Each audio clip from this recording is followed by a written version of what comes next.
tiga ini muncul, baru muncul tingkatan keempat. Apa itu? Yang pertama, perih apabila luput kewajiban yang difardukan oleh Allah kepadanya. Ini dalam perkara taat, tadi dalam perkara maksiat. Karena itu, kalaulah kita mau merenung sejenak semenjak akil balik, ketika kewajiban sudah harus kita sandang, dan kita sudah disebut sebagai seseorang yang mukallaf, yang memenuhi syarat untuk dibebani dengan kewajiban-kewajiban syar'i. Apabila di saat itu masih melalaikan kewajiban, maka berarti tidak sama lagi ketika masih kecil. Orang tersebut menuai akibat dari meninggalkan yang wajib itu. Dosa dia dapat, kedurhakaan dia lakukan. Nah, kira-kira berapa tahun dahulu setelah balik berakal baru salat kita utuh, puasa kita penuh, kewajiban-kewajiban dilakukan dengan baik. Nah, orang yang hatinya sehat apabila teringat hal yang demikian, yata'allam, kalbunya terasa perih. Mengapa sampai saya lalaikan itu? Apakah akan bisa terganti? Bukankah masa lalu itu sesuatu yang sangat jauh yang tidak mungkin dijangkau lagi oleh manusia? Nah, karena itu orang yang memiliki hati yang sehat ketika terasa perih pernah meninggalkan yang wajib, tidak akan pernah lagi melalaikan kewajiban. Bahkan dia akan bersemangat menutupi kekurangan yang lalu dengan amal saleh di kemudian hari. Sebagaimana petunjuk Rasul, wa adbi'is sayyi'atal hasanata tamhuha. Iringi perbuatan yang buruk itu dengan yang baik yang akan menutupinya, yang akan menghapusnya. Tentu sebelum itu dia akan bertaubat kepada Allah Subhanahu wa taala atas kelalaian meninggalkan yang fardu. Kemudian meningkat lagi. Baru pada tingkat yang keenam, yang kelima, di mana seseorang mulai sedih, gelisah, perih hatinya ketika dia tidak bisa melakukan perbuatan yang afdal dia perbuat. Padahal dia bisa mengambilnya. Dia bisa memilih.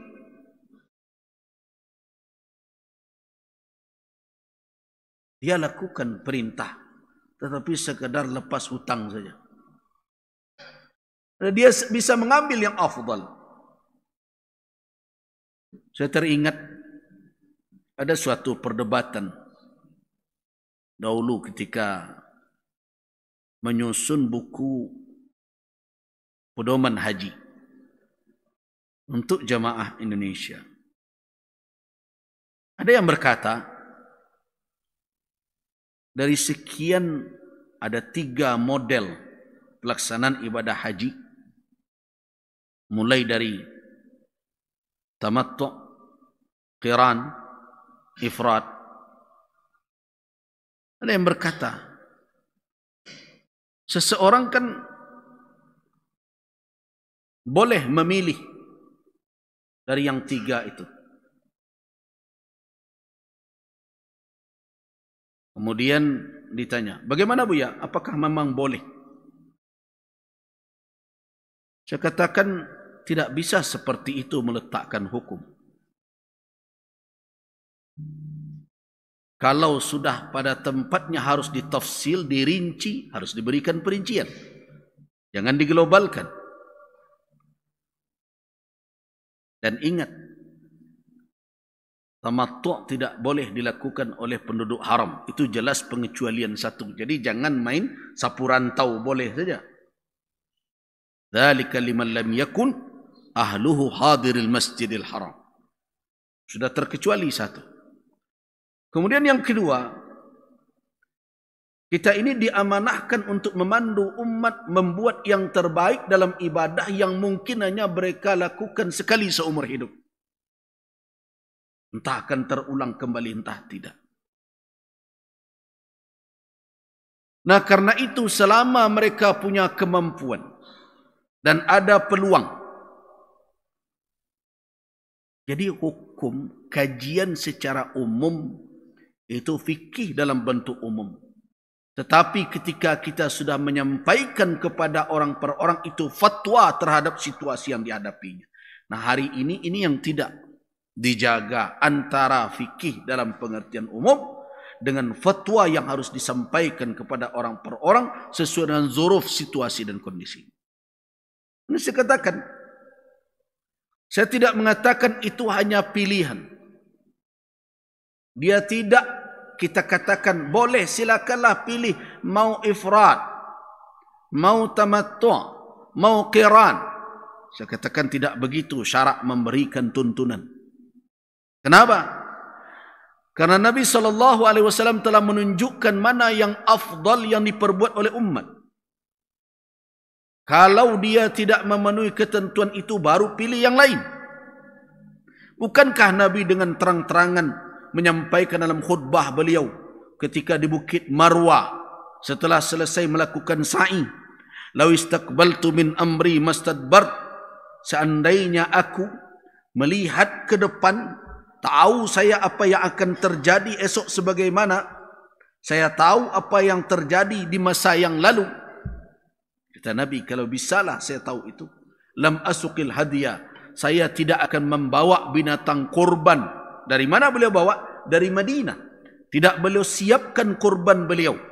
Dalam riwayat lain tentu saya beli saja di Makkah. Tapi beliau telah syiarkan kurban beliau.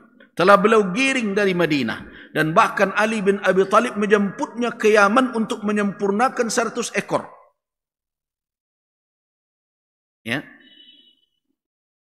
Nah, kata Nabi, saya menggiring binatang kurban. Bersama saya ada kurban, hadiyu yang akan disembelih. Nah, tentu dalam hal ini perintah Al-Quranul Karim apa? Wala tahliqu ru'usakum hatta yablughal hadiyu mahillah. Jangan kamu cukur rambutmu sampai hadiyu kamu di tempat penyembelihan. Masa saya mengatakan silakan pilih saja boleh? Oh, tidak bisa. Tidak begitu meletakkan hukum. Nah, di sinilah saya terus kritisi, tapi kan sebagian orang mengatakan sampi bana aja Buya. Tidak begitu. Kita di dalam beragama itu siadatun nusus. Petunjuk nas menjadi panglima di dalam kita bersikap. Nah, saya kata tidak bisa begitu. Pertama dahulu lihat apakah dia menggiring kurban atau tidak. Kalau dia menggiring kurban dari kampungnya, maka bagi dia seperti apa yang dilakukan oleh Nabi SAW. Beliau tidak bertahallul, tidak mencukur rambut beliau, melainkan ketika beliau sampai di Mina setelah menyembelih binatang kurban beliau.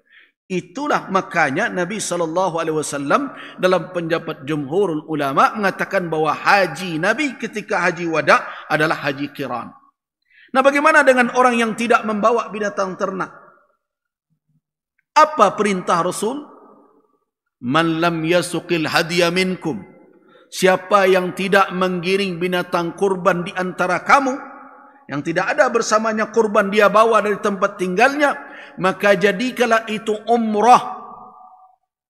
Nah, berarti kalau kita mengatakan jangan main hukum boleh pilih dahulu, tetapi afdalnya bagi orang yang tidak membawa binatang ternak dari kampungnya, yang tidak menggiring kurban untuk disembelih di tanah haram, maka yang disuruh oleh Nabi apa?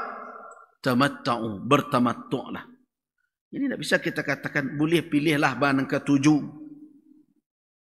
Nah, seseorang yang tahu dengan petunjuk Rasul, itu arahan beliau secara sharih, bukan berisyarat Nabi, tapi dengan kalimat yang jelas.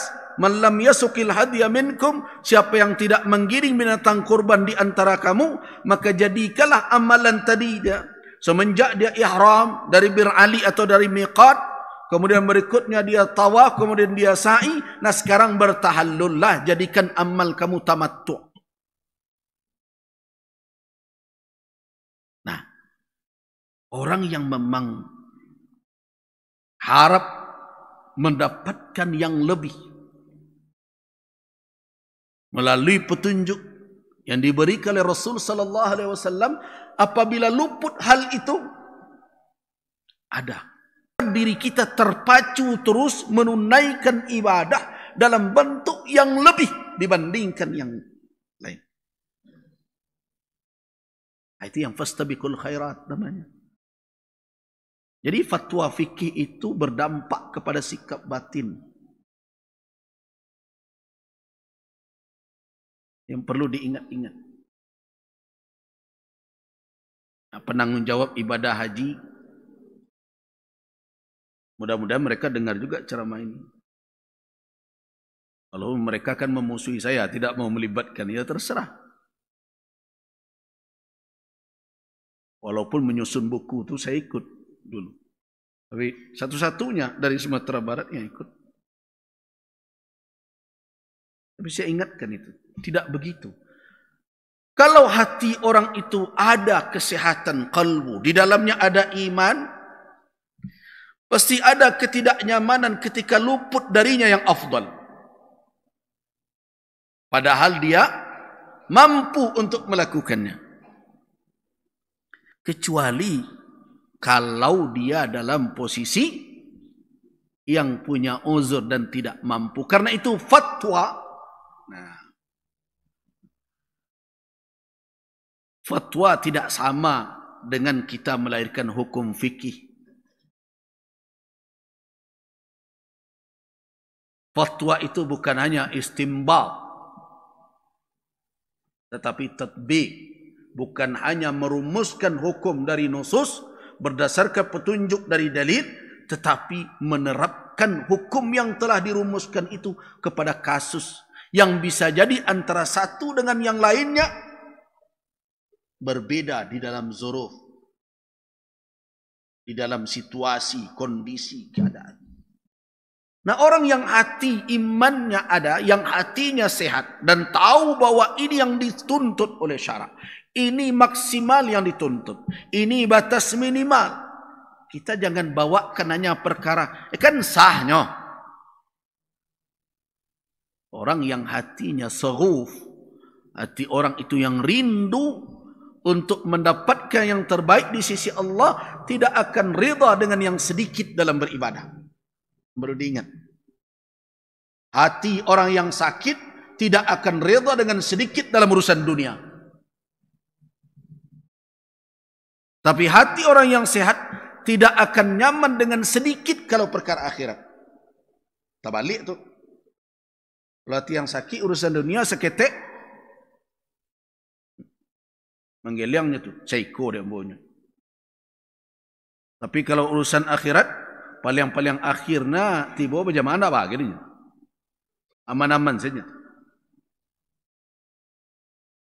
Tapi kalau hati itu sehat, dia akan terus mengejar batas apa? Maksimal.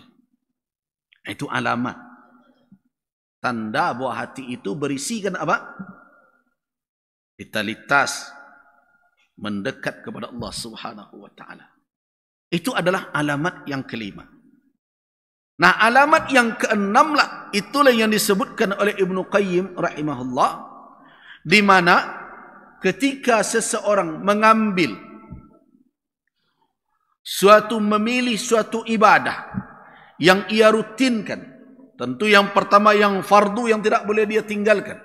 Kemudian berikutnya dia pilih dari amalan sunnah untuk dia rutinkan. Kan sekian banyak zikir, sekian banyak doa, tetapi dia pilih beberapa doa yang dia merutinkan untuk itu. Apakah itu bid'ah? Tidak. Selama dia tidak menyusun menjadi syariat tertentu, kemudian diajarkan kepada orang dan kemudian dia berkata, inilah yang sunnah, yang lain tidak. Itu tidak benar. Jadi boleh saja orang memilih dari sekian banyak amalan sunnah, dia pilih di antara amal itu yang menjadi wirid dia, yang menjadi amalan rutin dia. Seperti salat kan banyak, ada witir, ada tahajud, ada duha, ya, di luar salat yang fardu. Nah, kemudian ada seseorang yang merutinkan misalnya untuk dirinya, dia tidak mensyariatkan kepada orang lain, dia pilih, saya sedapat mungkin witir jangan saya tinggalkan. Ini misal. Nah, ketika suatu saat luput darinya, tertinggal, nah ada kegelisahan di dalam batinnya. Itu yang dikatakan oleh Ibnu Qayyim rahimahullah, bahwa orang yang hatinya sehat itu al-alamatus tsaniyah, tanda yang kedua, an ya'lam, ada alam, ada perih terasa inda fawatil wirdi, ketika luputnya amalan rutinnya. Tentu dalam hal ini bukan yang fardu, ka'ayyakuna lahu masalan, misalnya dia punya wird minal lail, malam hari yusalli, misalnya dia berselawat atau melakukan salat sekian rakaat misalnya. Au hizb minal Quran, atau dia membaca satu hizib dari Al-Quran, dia rutinkan itu. Au nahwa dzalik, atau semisalnya seperti pagi, sore misalnya dia membaca zikir tertentu yang disyariatkan, dia rutinkan itu. Nah, tiba-tiba fa'idha fatahu, dia tidak sempat melakukan itu, mungkin karena berbagai keadaan, maka ya'lam, timbul rasa gelisah li fawatihi. Jadi ini adalah alamat yang disebutkan Ibnu Qayyim, sebenarnya adalah tingkat yang keenam. Nah, mana tingkat yang terakhir, yang ketujuh? Yaitu kalbu manusia itu saghuf, begitu rindu kepada apa saja yang menjadikan dirinya dicintai oleh Allah Subhanahu wa taala. Orang ini tidak berhenti mencari segala cara agar Allah Subhanahu wa taala ridha kepadanya. Itu yang dikatakan oleh Allah di dalam firman-Nya, fa idza farauta fansab, apabila kamu telah farigan, selesai dari suatu amal, dia berhenti enggak? Tidak.